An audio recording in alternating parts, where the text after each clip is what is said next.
tomorrow, Thursday, will probably be a vote. It's very late in the game, but still we have to make hishtadlus until the end. The name of the state Senate majority leader is Dean, D-A-N, Skelos, S-K-E-L-O-S. His number is 518-455-3171. Again, 518-455-3171. Tell Mr. Skelos whether or not you're in his district, you and tens of thousands of Orthodox Jews like you and other religious people of other faiths, lahavdil, will never consider voting for Republican. Will stick with the craven Democrats rather than to support any Republican candidate, anyone, even the ones who voted against same-gender marriage. Because this is a betrayal. This does not belong being voted upon. And Skelos and his Republicans can say, we're not going to vote on it, and then it dies. So if this happens, it's politically, it's all Skelos' fault. You tell him history will remember Mr. Skelos as the one who brought Sodom marriage to New York State and impacted on the entire country. And by extension, the world, because as America goes, to a certain extent, so goes the world. My dear friend, my dear friends, I want to be very, very clear. Agudath Yisrael, hot off the press, has again betrayed our people with their craven attitude. They are meshuchad.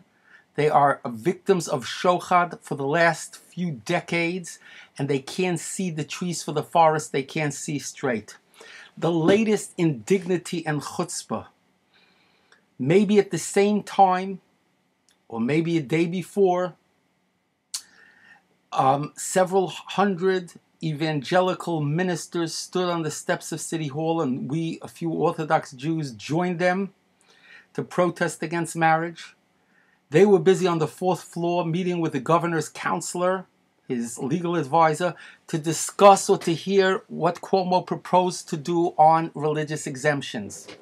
You have to understand, no religious exemption in a same-gender marriage bill could possibly protect the general public, the yechidim. Excuse me, it could only say, maybe help the mostos, the institutions. This is craven. In other words, as long as we, our mostos, our institutions, our yeshivas, our Agudath, are safe, then chaptis the good yard, the heck with the regular Jews and what we're going to suffer. Yeah, they're being very pragmatic, Agudath Yisrael. So Agudath told them, listen, we're against all religious exemptions. However, if you have the right type of religious exemptions, basically, we're going to keep our mouth shut. That's basically the upshot of it, more or less. In other words, Agudath did the same shtick that they tried to do in Maryland. When the Gentiles were fighting to not have same-gender marriage, the satsaks, the perennial negative nabobs of negativism, the pessimistic perennials, Agudath Yisrael, by being pessimistic, they have an excuse not to really do anything. And there's the shashtil stuff. Shashtil. You hear one of the leading rabbis told in Baltimore told one of our people that Agudath did not want the Baltimore people storming and making protests and petitions and rallies and stuff against same-gender marriage in Maryland, because they felt it was going to pass, so they wanted Stille hate quietly to get their religious exemptions in. That defeatist attitude. P.S. in Maryland, because of the Gentiles, no thanks to Agudath, it failed, the bill failed, and experts say that if they would have had serious negotiations from others on religious exemptions, this would have given an excuse for the hilarious to pass it. And now they're doing the same stuff. Agudath could have been sending busloads of people to local Brooklyn, Queens, and throughout New York City and state, to local, for months. They knew this was coming down. They did darn nothing to prepare. They could have sent busloads of people.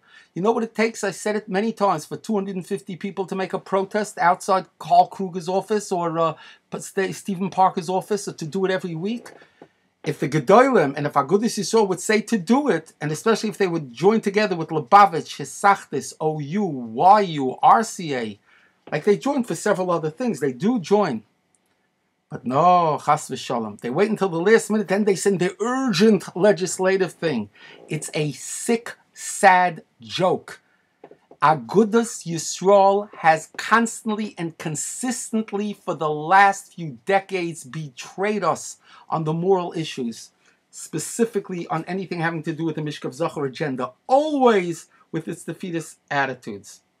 Now, this exemption doesn't make any sense for any reason. First of all, the courts could still adjudicate on any exemptions.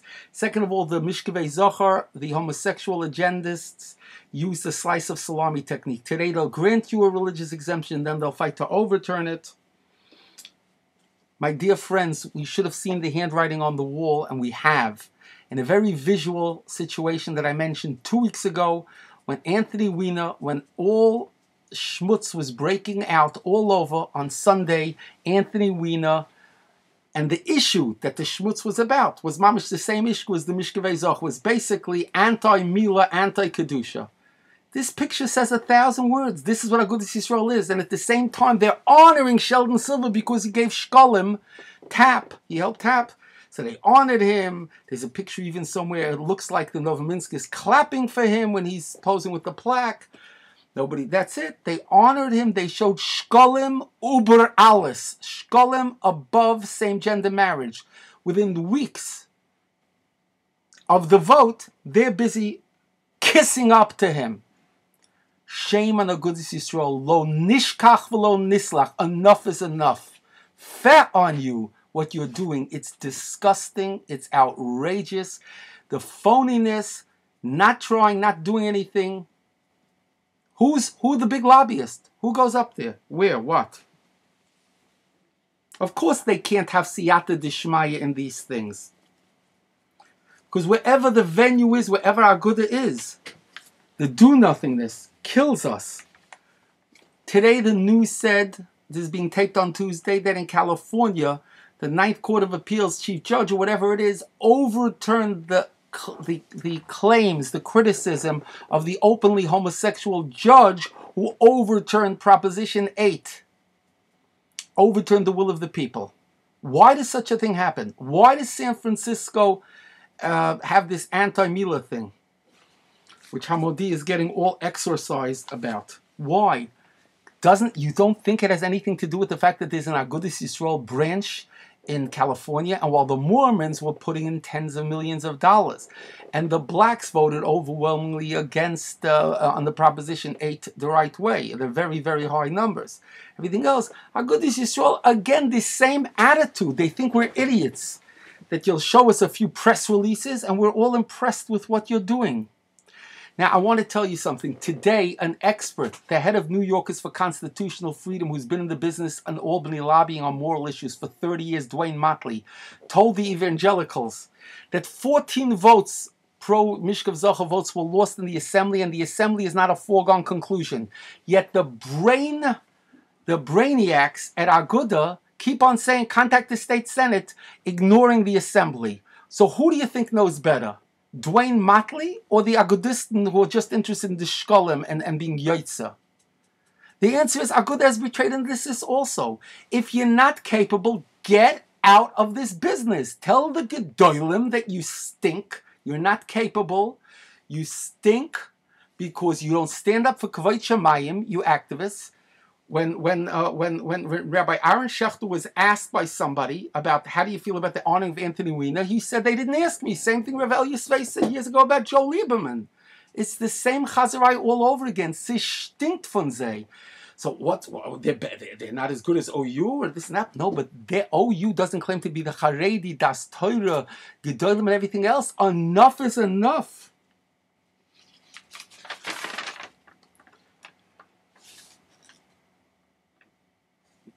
Aguda puts out statements too little, too late, the last minute. In Hamodia, they have a quote from Rabbi Nassim Leiders of Torah Jews for Decency, and he says, tell the people this is going to impact on your vote. That's the message. Aguda doesn't give that message.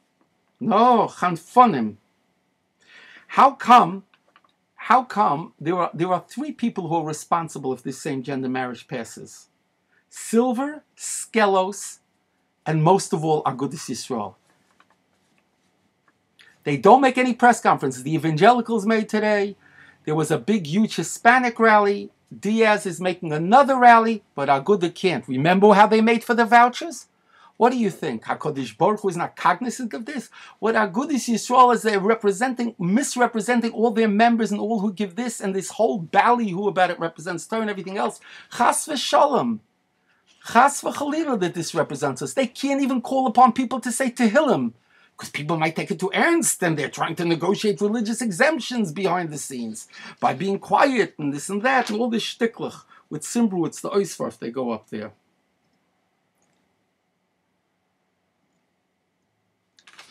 Wherever a boy site. Again, I want to give Skelos' number. Skelos' number, 518-455-3171. And Rabbi said, I want to say to Agudath, and I hope you join me. And if not, I'll stand alone. Lo nishkach v'lo nislach. If this happens, it's because of Agudath Yisrael. Because the world goes around Yidden and what we do, and that's what counts. Rabbi said, there's a lot more. I want you to know that in Croatia, they fought against the Mishkevei Zachar. In California, however, first graders are now learning about marriage equality. But in Tennessee, the governor signs a bill to wipe out homosexual legal protection, and you can't mention any of this in schools anymore. So that's what's happening there. That's what's happening with us. A guten Tag until next week.